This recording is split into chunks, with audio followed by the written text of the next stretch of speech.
Okay. The way this works is we have these little sort of mini videos, and we're asking the participants, much like yourself, for basic questions. And Okay. it's really just, as you know, we've got our 2020 infrastructure report coming out, which is one thing. It's lots of data and the usual sort of ASG presentation. But at the same time, we're just trying to get some, if you will, added color commentary from some industry experts, participants, people just like yourself, Alex, to add some flavor to the data as well. So whenever you're ready, I will give you question number one. Okay. Okay, I'm ready. Please. Okay, you're ready. So what infrastructure challenges does business aviation face in the Asia Pacific region? What infrastructure challenges? Actually, I should say that there is a lot of challenge for on the infrastructure in Asia for business aviation. The first one I think is the airport. You know, in this area there is not a specialized general aviation airport, which is part the business aviation operation, especially in mainland China, because there are too many movements there, but there are not even one the general aviation airport there. So you say that we must land it, operates all the aircrafts on the commercial airport. So we need to share the time slot and also the parking slot. There's no space for the development of the business aviation. And also there's no, you know, the government and also the airport authority, they don't have any power to help the business aviation to develop themselves. Okay. I mean, obviously, as you say, one of the big issues here is we're having to operate from super hubs, if you will, and given the constraints and congestion that involves. But I guess any other infrastructure challenges, FBOs, MRO, third-party services, what else do you see in the Asia Pacific region? Yeah, sure. You are correct. Actually, you know, the first priority, I must say that airport is the biggest challenge for the operation in Asia. The second one is the FBO. You know that there is no special, not a lot of FBO facilities in Asia. Totally, maybe something like around 20 or 30, right? So not too much for this so big market. So that's why we think about that actually in Southeast in Asia, especially for the East Asia and also Southeast Asia. They need to have more and more FBO facility in their airports. Not only one FBO is enough at one airport.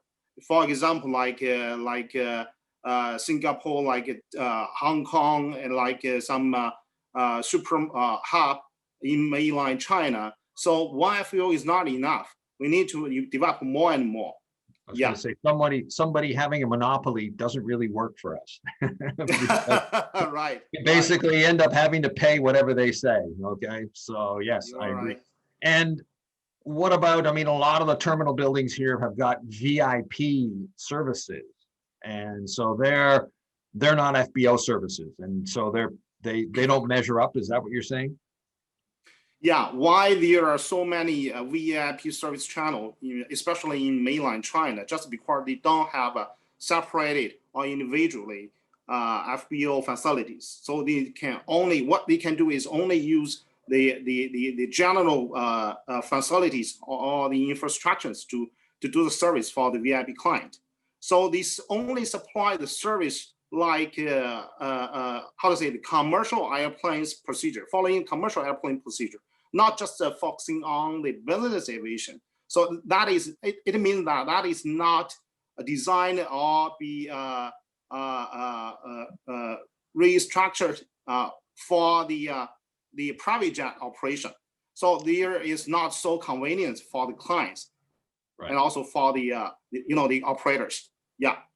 So actually, I have just mentioned that there's the first challenge is the airport, the second one is the FBO. So the third one should be the MRO, because at the moment in Asia area, there's only one or two maybe cities can supply the integrate business aviation service to the operators, to the client.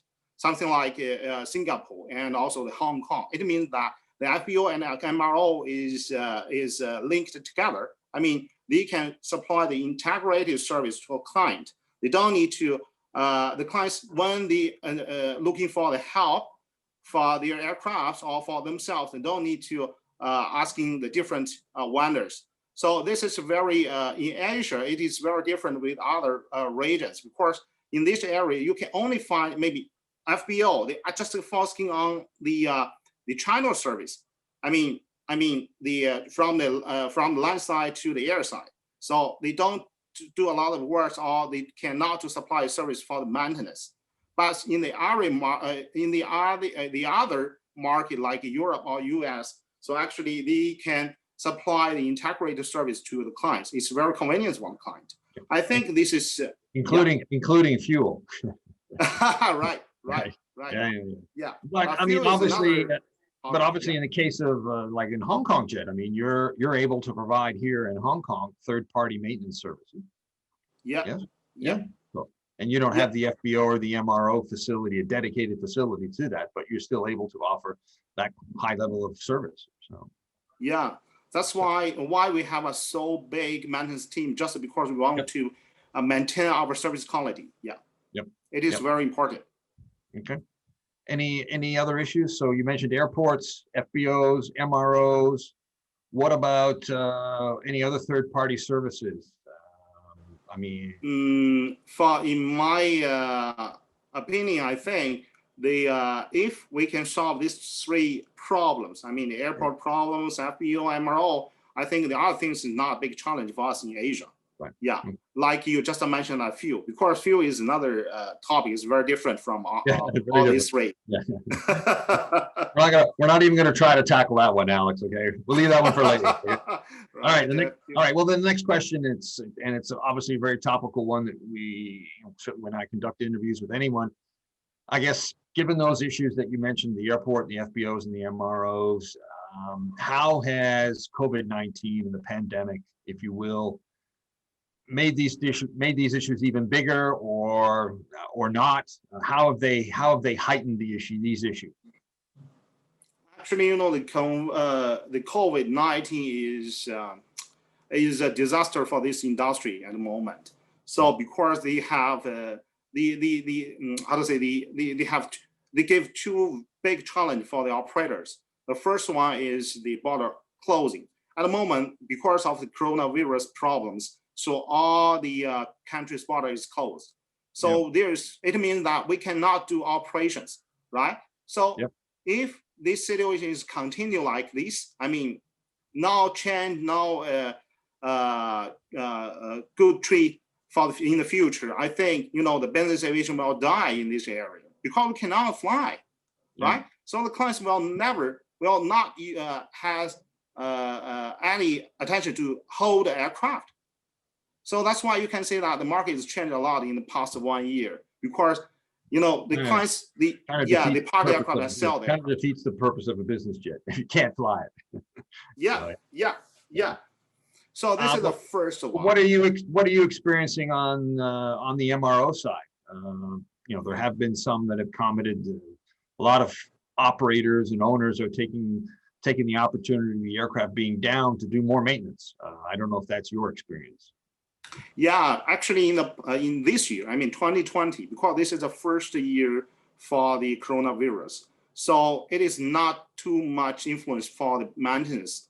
Especially, maybe it will be a very good year for maintenance, especially for some OEM supported facilities, because the aircraft need to fly back to the MRO and to do the base maintenance every year. So even they don't have any flight this year, but they need to fly back to the MRO to do service. So it is a very, very good news for the MRO operators. But in the second year, I mean, in the next year, in the next 1 or 2 years, in 2021 or 2022, I think the situation will be changed.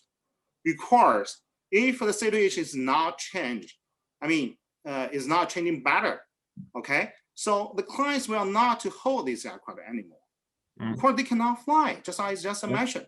So what is the decision for them? They will decide to sell the aircraft.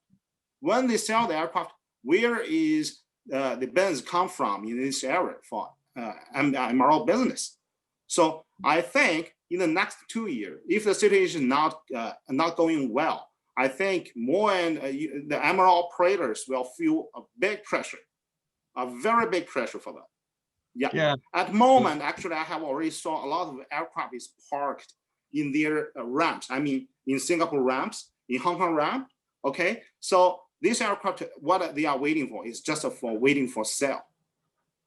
So this is a very big challenge for MRO. So yes, this year, good. But in the future, nobody knows. It will depend on where, which direction this coronavirus going to. Yeah. And for me also, some of the MROs are taking the benefit now by bringing maintenance forward, or likewise, that owner who had some work that he was going to maybe plan later, he's bringing that forward. But you're kind of taking from Peter to pay Paul. I mean, at some point in time, having done all that maintenance, you're going to run into a dry spell. And so I think, as you say, the next year may be very telling for the MROs, where they've had a great 2020 because they've done all this maintenance, but now all the airplanes are done. And so they don't need maintenance anymore. And if we're not flying those, if we're not putting 300, 400 hours on the airplane next year, they're not going to need as much maintenance either. So it's, yes, I agree. It could be an interesting 2021 for the MRO side. So yeah. Yeah, you are right. You are right. All right. The third question, as we sort of highlighted at the very beginning. So what is the government doing to offer support of any type? And I guess that would be, having had the first two questions. One, are they doing anything to improve or make available or make it easier to have more infrastructure? Are they doing anything there? And I guess we also have to ask, are they doing anything on COVID-19 to help the business, I guess? So first of all, I want to say that because of the coronavirus, actually, that the government should to take care of the business aviation industry. We are a part of the aviation industry, right? So all the government has give a lot of help for the commercial business, commercial airlines. But for the business aviation operators, they don't pay any attention to us. This is not very fair. Not only happen in one country, but in the whole area. So I should say that we are part of the aviation. We do a lot of contribution for these countries, for the aviation industry. We hired a lot of employees and staffs. We do the contribution to the local economic, but nobody pay attention to us. This is not so fair. We want to get more and more support and help from the government to take care of our staffs and to help the company to continue to operation and to supply the good service to our client. So it is very important. If all these operators die, you can imagine how many people in this area will lose job, right? How many families will be served by this by losing their jobs? Yes. So actually, that's why I really asking for the help from the government and to pay more attention to us. This is the first. The second is that, so in my understanding that the government in this area not pay too much attention to the general aviation, especially for the infrastructure.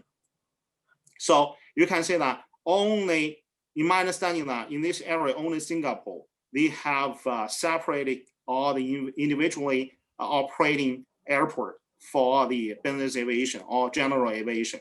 And also a lot of the relative industries company set up their branch in the Shirleytown airport. So, but for the other area, for the other countries, they don't do a lot. So that's why if the government want to do more, I hope the government in this area can help us to set up more and more facilities in this area, something like FBO, MRO, even like we just mentioned, the few company.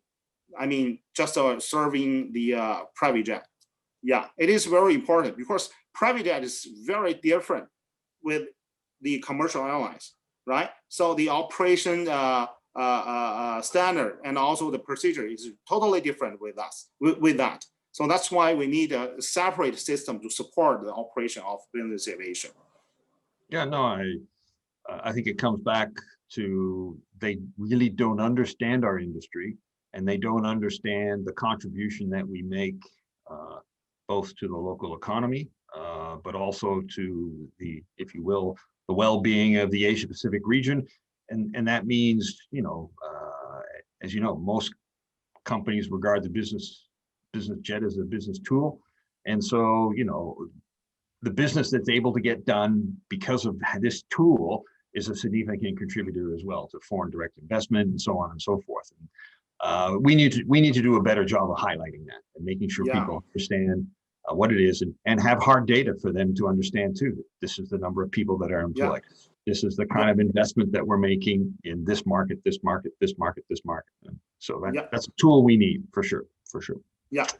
Okay. And why I think the government don't pay a lot of attention to us, just because we, the business aviation is not as big as the commercial one.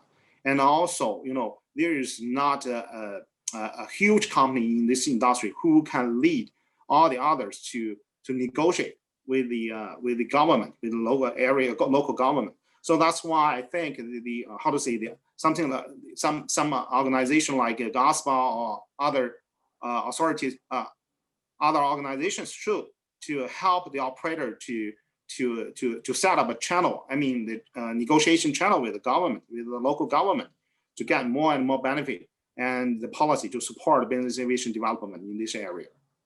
Right, I agree. Yeah. All right, last question, and it's a little bit of gazing into that crystal ball. Of course, we've talked about the current situation, but can the industry, what can the industry expect as far as regional infrastructure, looking forward in the future? Where do you see things in 1 year, 2 years, 5 years? So what can the industry expect in terms of regional infrastructure in the future? Actually, my understanding that there is still a lot of opportunity for, the instruction opportunity for the operators or for the investors in Southeast Asia and also the mainland China. So the market is still developing and growing bigger and bigger. So they need more and more infrastructure. So that's why, for example, like Hong Kong Jet, we are very interested in the investment opportunity in Southeast Asia for the FBO and the MRO. And also we are looking for some MRO opportunity with OEM, and to set up some bigger facilities to support the fleet, the Asia fleet. So I think it is still very good for business aviation to do the development in Asia. So Southeast Asia is undeveloped market. So we still can do more investment into that area. But for mainland China, is very different, because in mainland China we don't have so many the general aviation airport. So we need to share the resources with the commercial commercial airlines or the commercial airport. So it is very difficult for us to get the resources from them.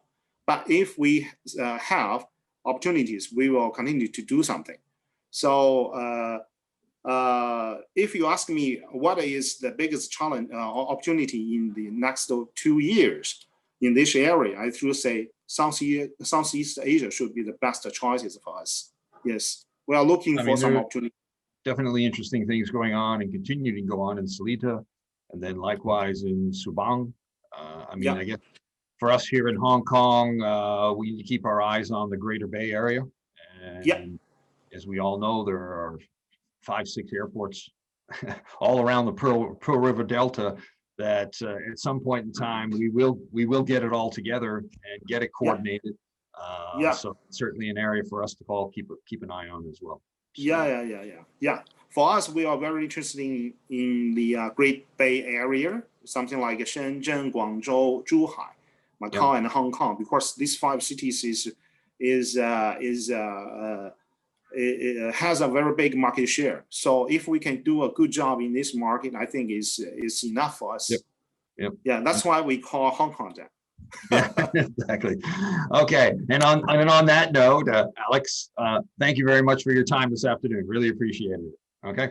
Yeah, Jeff, thank you very much. So thank you for your time. Yep. Thanks.